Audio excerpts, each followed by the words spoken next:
ଥରେ ଗୋଟିଏ କୋକିଶିଆଳି ବହୁତ ଭୋକିଲା ଥିଲା। ସେ ଖାଇବା ଖୋଜିବା ପାଇଁ ଏଣେ ତେଣେ ବୁଲିବାକୁ ଲାଗିଲା। ବହୁତ ଖୋଜାଖୋଜି କଲା ପରେ ମଧ୍ୟ ସେ ଖାଇବାକୁ ପାଇଲା ନାହିଁ। ଠିକ୍ ଏହି ସମୟରେ ସେ ଗୋଟିଏ ବଗିଚା ଦେଖିବାକୁ ପାଇଲା।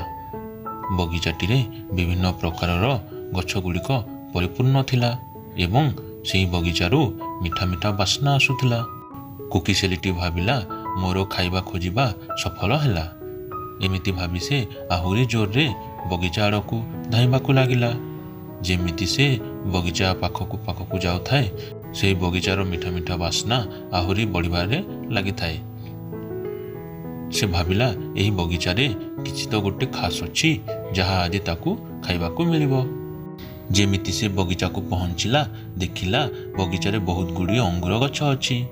ଅଙ୍ଗୁର ଗଛ ଦେଖି ସେ ଭାରି ଖୁସି ହେଲା ଏବଂ ଅଙ୍ଗୁରର ବାସ୍ନାରୁ ସେ ଅନୁମାନ କରିନେଲା ଯେ ଅଙ୍ଗୁର ଗୁଡ଼ିକ ଭାରି ମିଠା ଓ ରସଦାର ହୋଇଥିବ। ସେ ଏତେ ଖୁସି ହେଲା ଯେ ଏକାଥରକେ ଯେପରି ସବୁତକ ଅଙ୍ଗୁରକୁ ଖାଇଯିବ। ଯଥାଶୀଘ୍ର ସେ ଅଙ୍ଗୁରକୁ ଲକ୍ଷ୍ୟ କରି ଗୋଟିଏ ଡିଆଁ ମାରିଲା, କିନ୍ତୁ ସେ ଅଙ୍ଗୁର ପାଖକୁ ପହଞ୍ଚି ପାରିଲା ନାହିଁ ଏବଂ ଆସିକି ଭୂଇଁ ଉପରେ ପଡ଼ିଲା।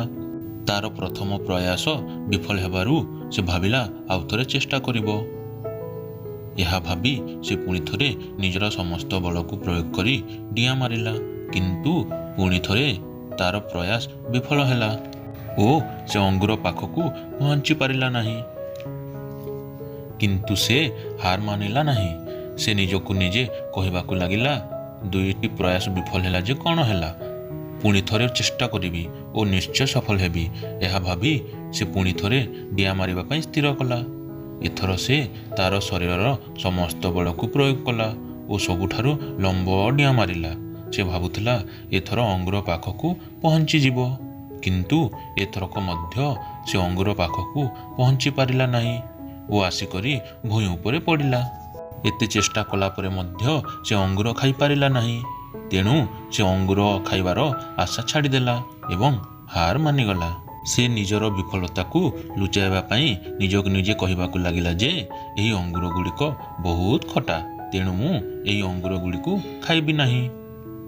ତେବେ ଏହି ଗଳ୍ପରୁ ଆମେ ଏହା ଶିକ୍ଷା ପାଇଲୁ ଯେ ଯଦି ଆମେ ସଠିକ୍ ପ୍ରୟାସ ନ କରି କୌଣସି ଜିନିଷକୁ ପାଇବା ପାଇଁ ବିଫଳ ହେଲୁ, ତେବେ ସେହି ଜିନିଷକୁ ନେଇ ଆମେ ଭୁଲ କଥା କହିବା ଆଦୌ ଠିକ୍ ନୁହଁ। ଯେମିତି କୋକିଶିଆଳି ଅଙ୍ଗୁର ନ ପାଇବାରୁ ଅଙ୍ଗୁର ଗୁଡ଼ିକୁ ଖଟା ଅଙ୍ଗୁର ବୋଲି କହିଲା। ଏହା ସହିତ ଆମେ କୌଣସି କାମ କଲାବେଳେ ଜଲ୍ଦି ହାର ମାନିବା କଥା ନୁହଁ। ଭିଡ଼ିଓଟିକୁ ସମ୍ପୂର୍ଣ୍ଣ ଦେଖିବା ପାଇଁ ଧନ୍ୟବାଦ ଏବଂ ଏହିପରି ନୂଆ ନୂଆ ଭିଡ଼ିଓ ଦେଖିବା ପାଇଁ ଆପଣ ଆମ ଚ୍ୟାନେଲକୁ ଲାଇକ୍, ସେୟାର ଓ ସବସ୍କ୍ରାଇବ୍ କରିନିଅନ୍ତୁ। ଧନ୍ୟବାଦ।